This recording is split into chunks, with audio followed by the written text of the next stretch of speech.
Yang pertama tentang ketika wanita haid bolehkah membaca Al-Quran.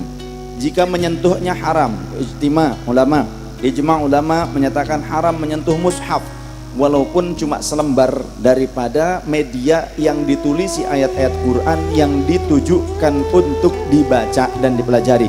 Mushaf itu berbagai macam media, apapun medianya yang ditulisi dengan ayat-ayat Quran walaupun hanya satu ayat dengan tujuan untuk dibaca dan dipelajari, walaupun bentuknya itu papan tulis. Papan tulis kita tulisi dengan ayat Quran, niatnya untuk dibaca dan dipelajari, maka papan tulis pada saat tertuliskan ayat Quran itu disebut mushaf. Maka wajib suci dari hadat besar dan kecil untuk menyentuhnya. Kemudian juga ponsel, layar ponsel juga sama. Ketika menunjukkan ayat-ayat Quran, menonjolkan kalimat-kalimat Qur'annya terlihat dengan kasat mata, maka itu menjadi mushaf. Tapi ketika di closing, ketika ditutup aplikasinya, ketika digelapkan, dimatikan ponselnya, itu bukan mushaf. Sama dengan papan tulis, ketika ditulisi ayat Al-Quran untuk dibaca dan ditulis itu mushaf. Kalau dihapus maka papan tulis lagi, bukan mushaf lagi. Seperti itu. Ijtima dengan para ulama tentang menyentuhnya. Kalau haid tidak boleh, tapi membacanya, murojaah bagi wanita ini ada beberapa klasifikasi. Ini ditafsil. Bagi wanita yang bukan hafizah, kemudian dia membaca ayat-ayat Quran dengan lisannya tanpa menyentuh, tidak ada tujuan untuk menghafal, maka mutlak ini haram, tidak boleh membaca ayat-ayat Quran. Tujuannya membaca pada saat haid walaupun tidak menyentuh, bukan untuk murojaah, ya, bukan untuk hafalan Quran, bukan. Maka ini haram.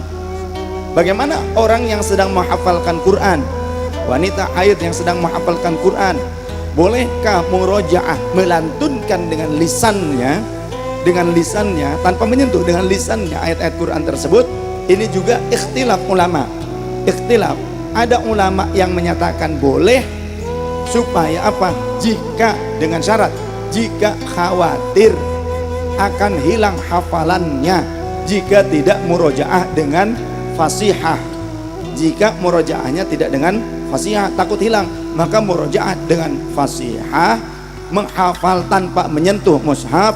Bagi orang yang menghafalkan Quran boleh. Tapi menurut ulama yang lain, jika masih bisa tidak diucapkan murojaahnya, menghafalnya, hafalannya tanpa diucapkan, dia masih bisa menjaga hafalan dengan cara bagaimana? Seperti orang yang gegelendang